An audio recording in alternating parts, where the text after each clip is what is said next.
Así fue la trágica vida de Bruce Lee, desde peleas callejeras en Hong Kong hasta conquistar Hollywood con su propio estilo. Lo tenía todo en contra: críticas, rechazos y un destino que parecía escrito en su contra, pero se aferró a un sueño imposible. Lo que logró no fue suerte, fue disciplina y una mentalidad que rompió todas las reglas y lo convirtió en leyenda del cine de acción. Bruce Lee nació en San Francisco en 1940, pero su familia volvió a Hong Kong cuando él era muy pequeño, así que creció allí, rodeado del ambiente agitado de una ciudad llena de contrastes. Su papá era actor de ópera china y desde muy chico Bruce estuvo metido en el mundo del espectáculo. Antes de cumplir los 10 años ya había aparecido en varias películas, no como experto en artes marciales, sino como actor infantil. Tenía carisma frente a las cámaras y se movía con soltura, pero fuera del set las cosas eran distintas. En la calle se volvió inquieto, a veces rebelde, y terminó metido en varios problemas. Durante su adolescencia comenzó a meterse en peleas con otros jóvenes. Hong Kong vivía una época complicada y muchos adolescentes como él terminaban en pandillas o simplemente buscando demostrar fuerza en la calle. A los 14 años su comportamiento ya preocupaba a sus padres, así que lo inscribieron en clases de Wing Chun con el maestro Ip Man. Esa decisión cambió por completo el rumbo de su vida. En el dojo encontró disciplina, respeto y una manera distinta de canalizar toda su energía. Aprendía rápido y se notaba que tenía talento, pero también era impaciente, así que buscaba constantemente nuevas formas de moverse, de pelear, de pensar. A pesar de eso, seguía teniendo problemas. Una vez dejó inconsciente a un chico en una pelea y la familia del joven lo denunció. Las autoridades lo interrogaron y aunque no lo encarcelaron, su familia entendió que la situación ya se estaba saliendo de control. Fue entonces cuando decidieron enviarlo a Estados Unidos. Tenía solo 18 años cuando se subió al barco rumbo a San Francisco. Su papá le dio $100 y el número de un amigo lejano. El objetivo era claro: alejarlo de las malas influencias y darle la oportunidad de empezar desde cero. Así terminó viviendo primero en San Francisco y luego en Seattle, donde trabajó lavando platos mientras estudiaba. No hablaba bien inglés, no conocía a nadie y tampoco tenía mucho dinero, pero tenía algo que pocos jóvenes de su edad tenían: una energía inagotable y una determinación que no se apagaba ni en los peores días. Después de instalarse en Seattle, Bruce Lee empezó a adaptarse a su nueva vida, aunque no fue fácil. Tenía que trabajar en un restaurante lavando platos para poder mantenerse, y al mismo tiempo asistía a clases en la universidad. Estudiaba filosofía porque siempre le gustó pensar en el porqué de las cosas, pero también porque sentía que las artes marciales no eran solo golpes y movimientos, sino una forma de ver el mundo. A pesar de las dificultades económicas y del idioma, poco a poco fue ganándose el respeto de los que lo rodeaban. Su forma de moverse llamaba la atención y varios compañeros le pedían que les enseñara a pelear.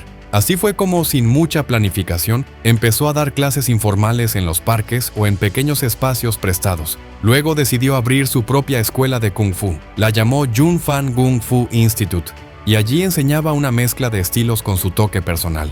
No seguía al pie de la letra las reglas tradicionales, lo cual no gustaba a todos, pero sus alumnos estaban fascinados con lo que aprendían. Él enseñaba a cualquiera que quisiera aprender, sin importar si era chino, blanco, negro o latino. Y eso le trajo problemas con algunos miembros más conservadores de la comunidad asiática. Con el tiempo abrió otras 2 escuelas, una en Oakland y otra en Los Ángeles, pero no todo fue tan bien como esperaba. En 1961, su primera escuela en Seattle tuvo que cerrar porque varios alumnos dejaron de ir y no podía pagar el alquiler. Quedó endeudado y pasó un periodo muy complicado. Aún así, no se rindió. Usó ese tiempo para mejorar su técnica, pulir su estilo y prepararse mejor. Ya empezaba a desarrollar su propia forma de combatir, una que rompía con las reglas rígidas de los estilos tradicionales. Decía que había que ser como el agua, adaptarse a lo que venga. Gracias a su personalidad fuerte y segura, empezó a hacer contactos más importantes y llegó a hacer una demostración de Kung Fu en un campeonato en Long Beach. Esa presentación llamó la atención de algunas personas influyentes en la televisión, y aunque todavía no tenía claro hacia dónde iba su camino, sabía que estaba avanzando y que su esfuerzo empezaba a notarse. A medida que Bruce ganaba fama como instructor, también aumentaban las críticas de algunos sectores de la comunidad china en Estados Unidos. Muchos no estaban de acuerdo con que enseñara artes marciales a personas que no eran asiáticas. Decían que eso era traicionar las tradiciones, pero él no pensaba igual. Para él, Pelear bien no dependía de la raza ni del origen, sino del compromiso y la práctica. Por eso no hizo caso a esas presiones y siguió enseñando como lo venía haciendo, lo que lo puso en el centro de una gran controversia. En 1964, la situación llegó a un punto crítico. Un grupo de maestros tradicionales lo desafió a un combate a puerta cerrada con Wong Jackman, un practicante muy respetado. La pelea se realizó en su escuela de Oakland y aunque hay versiones diferentes sobre lo que pasó, se sabe que fue intensa y duró varios minutos. Bruce terminó ganando, pero salió frustrado porque le costó más de lo que esperaba. Esa experiencia lo hizo cuestionarse todo. Pensó que algo en su técnica no estaba funcionando y que debía encontrar una forma más eficiente de combatir. Entonces decidió dejar atrás las limitaciones de los estilos clásicos y empezó a desarrollar su propio sistema. Lo llamó Jeet Kune Do y se enfocó en la simplicidad, la rapidez y la libertad de movimientos. Para él, lo importante era adaptarse al rival y a la situación, sin atarse a un conjunto fijo de reglas. Esa forma de pensar lo separó aún más de los maestros tradicionales, pero también lo acercó a nuevos seguidores que se sentían identificados con su manera directa y moderna de entender el combate. Además, mientras su sistema ganaba fuerza, él también empezaba a llamar la atención de la televisión y el cine. Había participado en algunas series como actor secundario y todos quedaban sorprendidos por su velocidad y su presencia frente a las cámaras. A pesar de que aún no le daban papeles importantes, muchos sabían que era cuestión de tiempo para que diera el salto. Lo que no sabían era que todavía tendría que enfrentar más barreras, no solo dentro del mundo marcial, sino también por su origen y su forma de pensar tan diferente a lo que Hollywood estaba acostumbrado. Aunque su carrera parecía ir en ascenso, Bruce tuvo que enfrentar uno de los momentos más duros de su vida en 1970. Estaba entrenando como siempre, buscando llevar su cuerpo al límite cuando cometió un error. Hizo un ejercicio con pesas sin calentar bien y eso le provocó una lesión seria en la espalda. El diagnóstico fue claro: daño en el cuarto nervio sacro. Los médicos le dijeron que tal vez no volvería a practicar artes marciales como antes, e incluso que podría tener problemas para caminar con normalidad. Fue un golpe muy fuerte, no solo físico, sino también emocional, porque él vivía en movimiento y no sabía estar quieto. Durante los primeros días se sintió frustrado y sin rumbo, pero no se quedó en ese estado. Como no podía entrenar, empezó a escribir. Tenía muchas ideas sobre las artes marciales, la filosofía, el cuerpo y la mente, así que tomó ese tiempo para ordenarlas. De ahí nació el borrador de lo que luego sería el Tao del Jeet Kune Do, un libro que no pensaba publicar en ese momento, pero que se convirtió en una de sus obras más conocidas. Mientras escribía, también empezó a meditar más, a leer sobre otras culturas y a pensar en cómo su estilo podía mejorar no solo la pelea, sino también la vida diaria.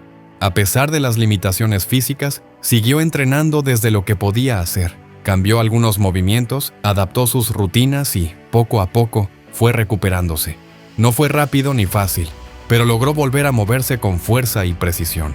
Lo más importante es que esa experiencia lo transformó. Cuando volvió a entrenar por completo, lo hizo con más claridad y seguridad. Sabía qué quería enseñar y cómo quería hacerlo. Esa etapa difícil no lo frenó, al contrario, lo empujó a pensar. Después de recuperarse, Bruce volvió con más fuerza y comenzó a enfocarse en el cine. Como en Hollywood no le daban oportunidades reales, decidió irse a Hong Kong, donde su nombre ya sonaba fuerte. Allí protagonizó The Big Boss y el éxito fue inmediato. Luego vinieron otras producciones y con cada película ganaba más fama y respeto. Él mismo dirigía, escribía y coreografiaba sus escenas. Aunque estaba en su mejor momento, no dejó de enfrentar problemas. Las condiciones de rodaje eran duras, a veces se lastimaba, discutía con productores y se sentía agotado, pero seguía adelante. Cuando rodaba Enter the Dragon, ya estaba a punto de convertirse en una estrella mundial. Sin embargo, poco después de terminar esa película, murió repentinamente con solo 32 años. Su muerte dejó muchas preguntas, pero también dejó claro que había cambiado para siempre la forma en que se veían las artes marciales en el cine. Hasta hoy, millones lo siguen recordando como alguien que rompió barreras y dejó una huella profunda en muy poco tiempo.